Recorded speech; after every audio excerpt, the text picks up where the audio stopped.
Comment investir dans le tourisme? Voilà la question qui va nous animer aujourd'hui dans Enjeux Patrimoine. Pour en parler, nous avons le plaisir de recevoir sur le plateau de Smart Patrimoine Jean-Pierre Nadir. Tout d'abord, bonjour Jean-Pierre Nadir. Bonjour. Vous êtes fondateur de Easy Voyage, vous êtes fondateur de Fairmove, et vous êtes également investisseur dans Qui veut être mon associé. Et vous êtes d'ailleurs associé à Tudigo pour lancer un club d'investissement. On va en parler dans un instant. Nous avons le plaisir de recevoir également sur le plateau de Smart Patrimoine Alexandre Lin. Bonjour Alexandre Lin. Bonjour. Vous êtes le cofondateur de Tudigo qui est une plateforme de financement participatif des TPE, PME. Et donc, vous avez monté un club d'investissement avec Jean-Pierre Nadir dédié au secteur du tourisme. Vous allez nous expliquer comment on sélectionne des entreprises dans le tourisme dans un instant, Jean-Pierre Nadir. Tout d'abord, Alexandre Lin, comment on monte un club d'investissement dédié au secteur du tourisme? Qu'est-ce qui vous a animé dans la création de ce club d'investissement? Alors, il faut partir un peu de la mission de Tudigo, mais chez Tudigo, on s'est donné comme mission de rendre accessible l'investissement non coté à tous, au service d'un monde plus durable, plus juste. Donc, dans cette mission-là, il y a l'idée d'aider le particulier à investir dans des sociétés qui sont bénéfiques, durables, responsables. D'où la rencontre d'ailleurs avec Jean-Pierre Nadir il y a bientôt un an et qui a donné lieu à une levée de fonds pour Fairmove sur Tudigo. Oui, c'est ça, c'est qu'en fait vous aviez déjà travaillé ensemble avant ce club d'investissement pour la levée de fonds de Fairmove. Alors Fairmove, on peut en parler rapidement avant de revenir effectivement au club d'investissement pour que tout le monde comprenne. Fairmove qui a vocation à faire du tourisme durable, hein, c'est ça Jean-Pierre Nadir? Oui, à promouvoir en fait le tourisme responsable. Et donc ça veut dire expliquer déjà, donc conscientiser autour de ces notions, parce qu'en fait si je vous demande la définition du tourisme responsable, il y a peu de chances que vous la connaissiez complètement. Vous avez forcément une idée, mais vous ne la connaissez pas forcément. Et donc le tourisme responsable, ça consiste à vouloir réconcilier les enjeux de la planète, des populations locales et des touristes. Et donc, dans l'appréciation aujourd'hui qu'on a du durable, du responsable, en permanence, donc, on a le prisme du CO2 et de la décarbonation. Mais on a très peu, en fait, le prisme de l'impact social. Or, le tourisme a un impact social au niveau mondial absolument donc conséquent, déjà donc à date, mais encore plus si on considère que c'est le principal levier aujourd'hui de développement de bon nombre de pays en difficulté. Donc, c'est pas juste réduire ses émissions carbone quand on se déplace, moins prendre l'avion. Exactement, c'est à la fois, effectivement, donc, décarboner cette industrie, et en même temps, effectivement, donc, c'est mesurer l'impact social à destination. Quand Jean Covici nous explique qu'il faudrait arrêter de prendre l'avion, voilà, pour moi, si tu veux, c'est la pire bêtise qu'on puisse effectivement donc énoncer. Quand on explique que par contre, il faut décarboner l'aérien, c'est une évidence. Alexandre Lin, donc là on a rapidement parlé de Fairmove, on y reviendra sûrement. Donc vous vous êtes rencontrés il y a un an pour une levée de fonds pour Fairmove, et ensuite là vous créez un club d'investissement cette fois-ci pour aller investir dans d'autres sociétés, mais dans le secteur du tourisme. Alors déjà, quand on parle du secteur du tourisme, alors on l'a compris, on parle pas que des transports, mais on parle de quoi concrètement?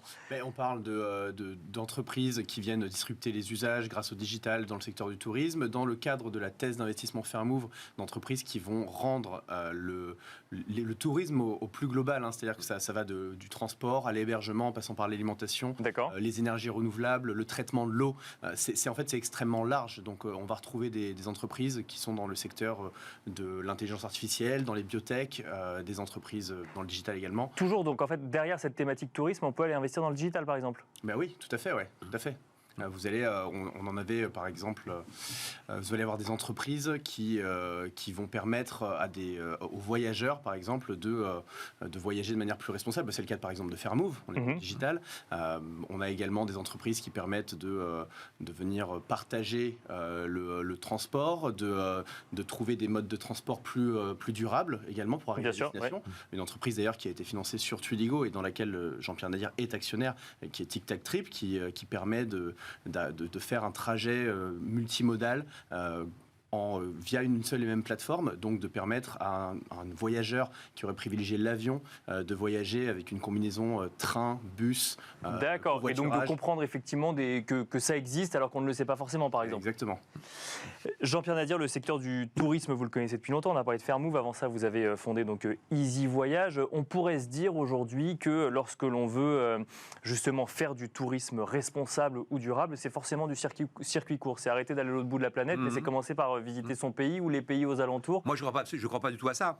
Si tu veux, aujourd'hui, en fait, quel est le problème du monde? Le problème du monde n'est pas que le climat monte. Le problème du monde, donc, c'est qu'il y a des grands déséquilibres dans le monde dans lequel on vit. Et notre objectif, c'est de créer un monde apaisé.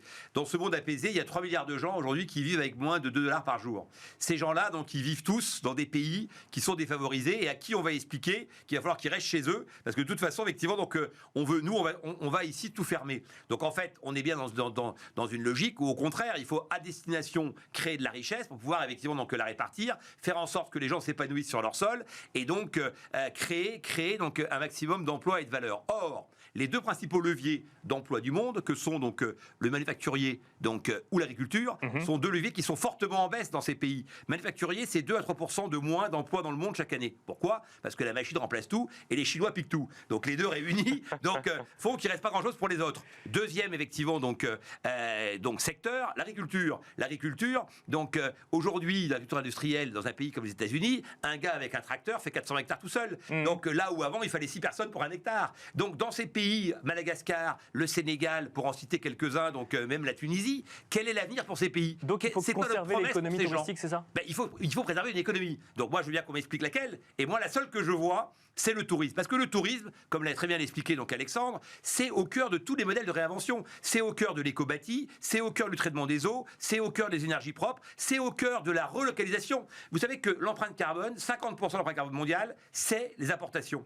Exportation, importation. La France, c'est 52%. Donc, dans ces pays, on importe tout. Parce qu'il n'y a rien. Et pourquoi il n'y a rien ? Parce qu'il n'y a pas d'acheteurs. Donc, en général, un gars à Madagascar qui produit dans le nord du pays, quand il ramène sa production, déjà à Tananarive, à la capitale, il a perdu 50% de la production. Parce qu'il n'y a pas de chaîne du froid, et les routes sont minables, etc. Donc, ensuite de quoi, il se fait avoir par le grossiste qui pique toute la marge. On charge des bateaux de CGA qui, à la fin, effectivement, ont fait des déficits énormes, mais qui polluent un maximum. Et on t'explique que c'est ça le modèle, effectivement, gagnant.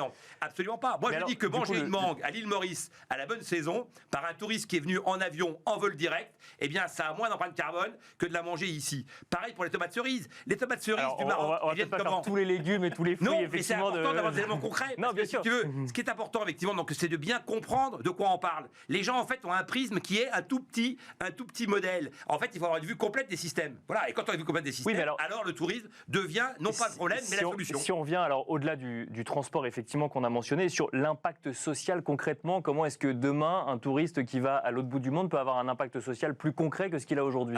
Forcément, donc en prenant les prestataires qui, eux, ont une application locale extrêmement forte, qui commence effectivement par ce que j'ai expliqué, c'est-à-dire à reproduire localement. Quand tu reproduis localement, tu crées des chaînes qui sont gagnantes à destination. La permaculture, la reforesterie, c'est 6 salariés par hectare. Donc tout de suite, tu crées un modèle gagnant si l'hôtel commence à s'approvisionner localement. Un exemple concret, la République dominicaine, 75% des hôtels importent 100% des produits, 100%. Donc, localement, en fait, tu pourrais... Donc, ça alimente pas l'économie locale, c'est ça ? Du tout. Et ça crée de l'empreinte carbone. Donc, ce qu'il faut, c'est alimenter l'économie locale, c'est mieux payer les salariés, c'est les former, c'est avoir des horaires plus adaptés. Bref, c'est être dans une vraie logique éthique qui est un des éléments du RSE.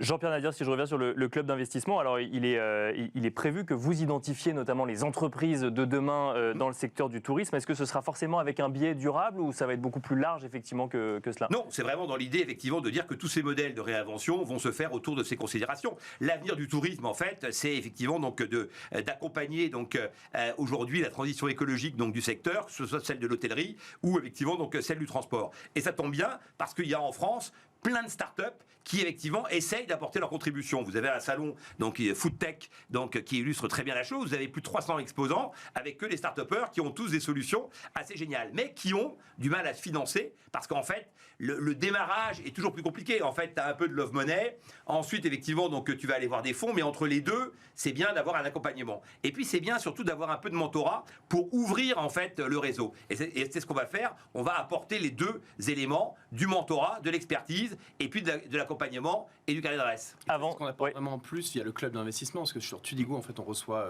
des dossiers, 800 à 1000 dossiers par mois, on en sélectionne 5 à 10 qu'on présente. Que vous présentez du coup au grand public qui ensuite peut investir via la plateforme, d'accord ? Via la plateforme, on investit entre 1 et 2 millions d'euros par semaine dans ces dossiers-là, aux côtés de business angel aguerris, de fonds, mais en général ces dossiers-là ne vont pas bénéficier de la valeur ajoutée d'un investisseur qui peut les accompagner dans le développement du business. Ce qui est intéressant via le club d'investissement de Fairmove Invest, c'est que là vous avez Jean-Pierre Nadir qui, avec Fairmove, a tout un écosystème qui permet à ces entreprises-là, ces startups qui sont à des stades initiaux de développement, de bénéficier d'énormément de synergie et d'accélérer grâce à des contacts B2B notamment, qui vont leur permettre vraiment de démultiplier leur business. Ça veut dire qu'on limite le nombre d'entreprises qu'on va sélectionner pour ensuite pouvoir les accompagner ? Oui, absolument. Ouais. On est sur une sélection d'une entreprise par mois dans un premier temps, et puis on passera à 2 entreprises dans un second temps. Mais oui, absolument, c'est une sélection, c'est vraiment une hyper sélection. Tudigo, on est une plateforme régulée par l'autorité des marchés financiers. On a déjà un process de sélection qui est très très fort et qui permet vraiment de filtrer les meilleurs projets, auxquels on rajoute en plus le prisme d'analyse d'un expert du tourisme qui est Jean-Pierre Nadir, qui est en plus un serial entrepreneur qui a réussi dans ce domaine.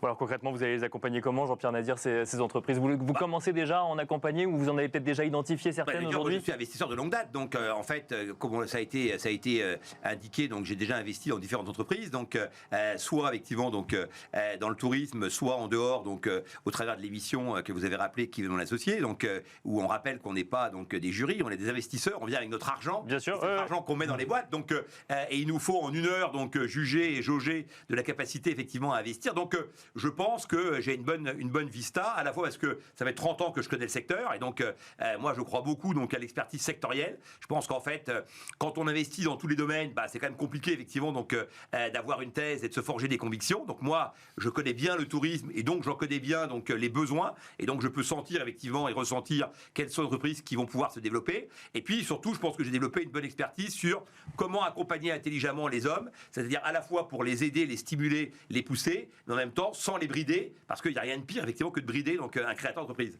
Mais alors, pour les gens qui nous écoutent, le tourisme, effectivement, on en a quand même beaucoup parlé sur les dernières années, sur le fait que c'était un secteur d'activité qui souffrait effectivement des différents confinements à travers le monde. On est maintenant dans des changements, dans des questionnements vis-à-vis des manières de voyager ou de faire du tourisme. Il reste des opportunités dans le secteur du tourisme aujourd'hui? Il n'y a que des opportunités, mon cher ami. Donc, alors je ne vais pas vous refaire le coup des tomates et des tomates cerises. On les connaît, c'est bon, ouais. Celle-là, j'ai déjà faite. Mais en tous les cas, donc il n'y a que des opportunités. Pourquoi? Parce que le tourisme, c'est en gros 5% de croissance donc, par an donc, sur les 30 dernières années, donc Covid mis à part. Bon.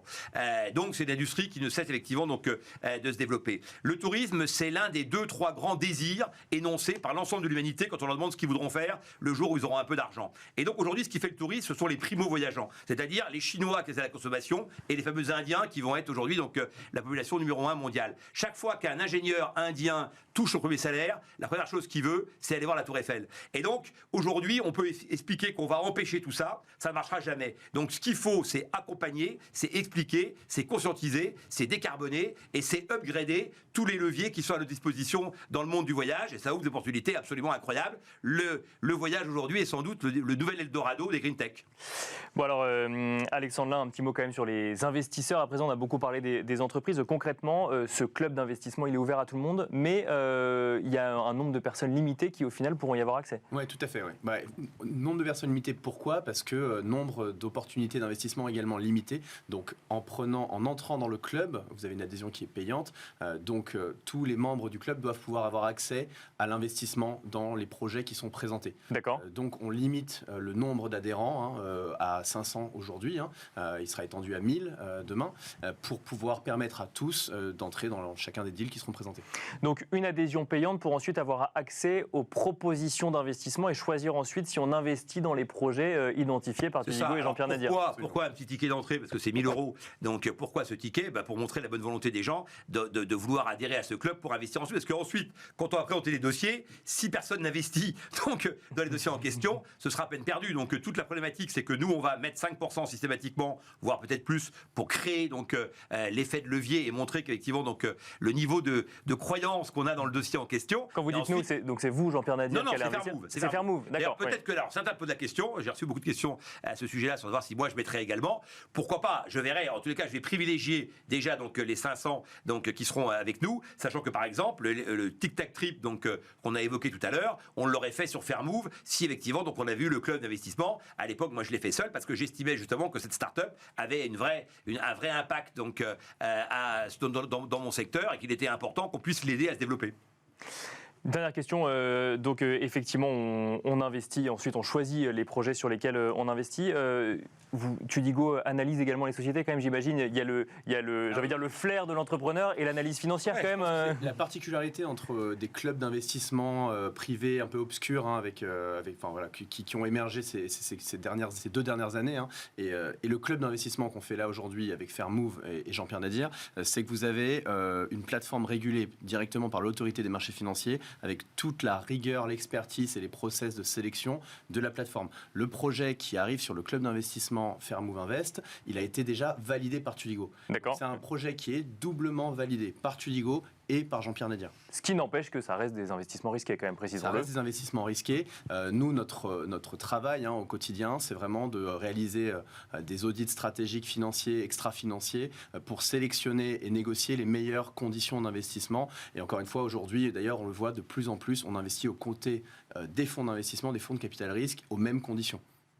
Merci beaucoup à tous les deux d'être venus sur le plateau. Merci Alexandre Lin, donc cofondateur de Tudigo. Merci également Jean-Pierre Nadir, fondateur de Easy Voyage, de Fairmove et investisseur effectivement de Qui veut être mon associé. Merci à vous également de nous avoir suivis. On se retrouve très vite sur Bismart.